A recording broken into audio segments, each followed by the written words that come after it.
Buddy, what are you doing? Nothing, just reading. Oh, you know that smoking causes cancer. Smoking kills. I'm just reading. You only read stupid stuff. What is it this time?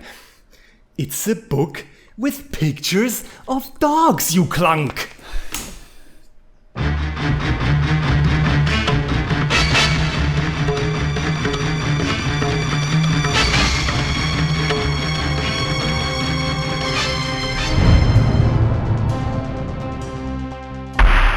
Servus Freunde, my name is Jimmy Cage. And I'm Deniz, the Buddymeister. We have reviewed about 400 Indian movies on the channel, and once a month all of our awesome patrons and YouTube members can decide what we should watch next. After we have already reviewed Shyam Benegal's fantastic feature film debut Ankur, we wanted to watch another one. And so the options were Mammo, which as you can see won the poll, Nishant and Suraj Ka Satwan Goda. Our next poll is also already up, and this time it's all about children's movies. Our supporters can pick between Elizabeth Ekadashi, The Blue Umbrella, and I Am Kalam. Mammo is a 1994 Hindi language drama directed by Shyam Benegal and written by Khalid Mohammed, Sharma Saidi and Javed Siddiqui. It stars Farida Jalal, Shurika Shikri, Amit Palke and Rajit Kapoor. It won the National Film Award for Best Feature Film in Hindi, and Farida Jalal and Shurika Shikri both won a variety of awards for their acting. Mammo is regarded as one of Benegal's best works, and although you and I only know two of his works, we can somehow agree, can't we? Yes, we can. I absolutely love this film, even a little bit more than Ankur, and I was really surprised how lively and vibrant it is. The films of Shyam Benegal are considered to belong to India's parallel cinema movement, and with smaller art house films like this, there's always a certain stigma attached. They are very slow, super serious, uncomfortable to watch, meaningful, but not really fun or entertaining. Which is of course not true, or only to some degree. Mammo got me right from the start, and it was such a joy to watch it. Good for you. I hated it. What? I'm kidding. I loved it too.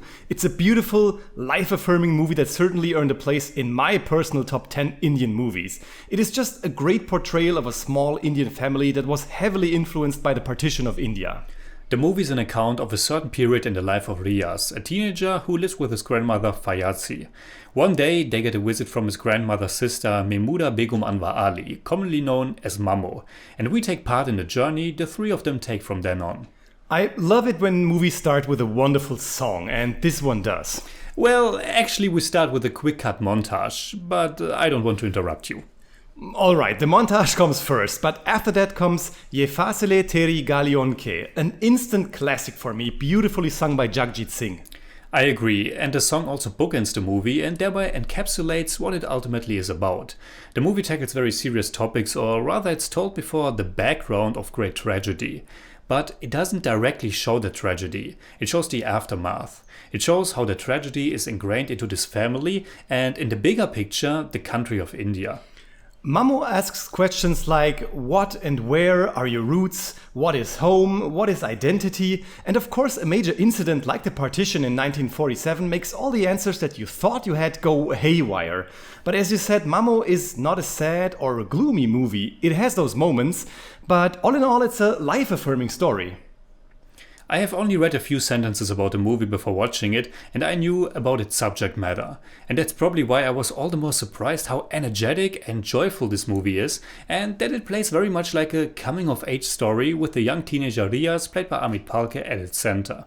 Riaz, or Rizu, has the most wonderful interactions with Mammo. The way these two grow closer feels so real and warm. Of course it also applies to Rizu and his grandmother Feji, and to Mammo and Feji. But Rizu and Mammo have this special bond that injects the story with a special dose of coming-of-ageness.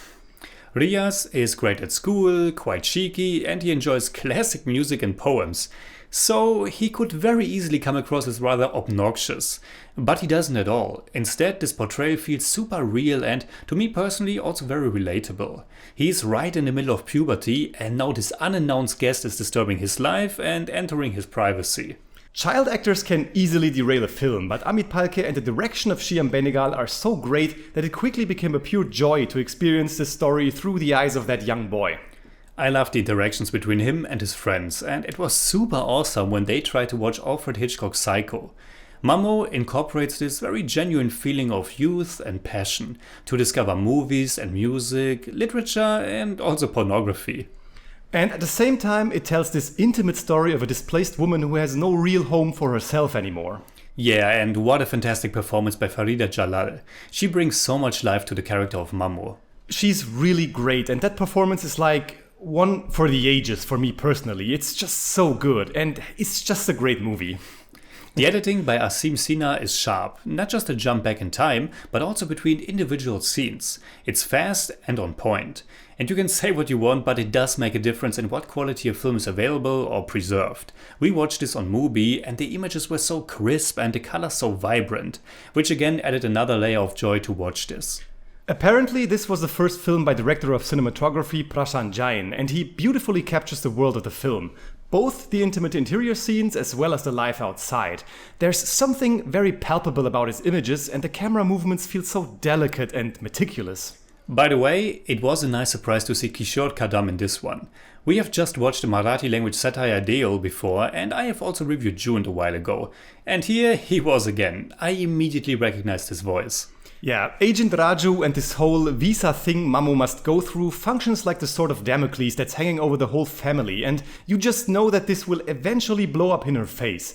And it does. But we get this really moving and wholesome ending that gives you a sense of what they all experienced and went through. And I had tears in my eyes when she just appeared again on the doorstep like she never left. Now, this might be completely just me, but I wondered if you can read somewhat of a gay subtext into the movie. To me, the character of Ria's best friend Rohan seemed to be at least slightly queer-coded. He's played by Amiya Balsekar, who I think only acted in this one film, and he's great. His mannerisms, his banter with Riaz, I don't know, to me it felt very tender and sensitive. There's also this moment where they are holding hands while going to school.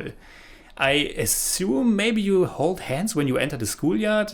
I don't know, is this a thing?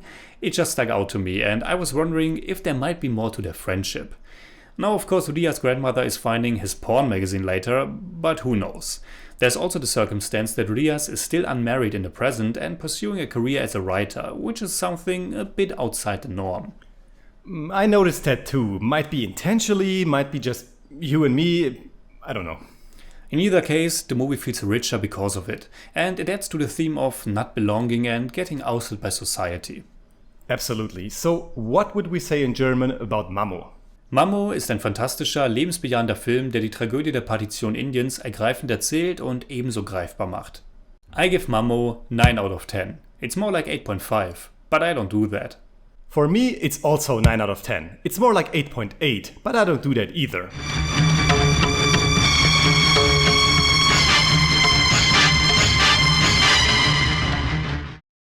Did you know that until 1948, Pakistan used Indian currency banknotes overstamped with Pakistan on the notes? Didn't know that.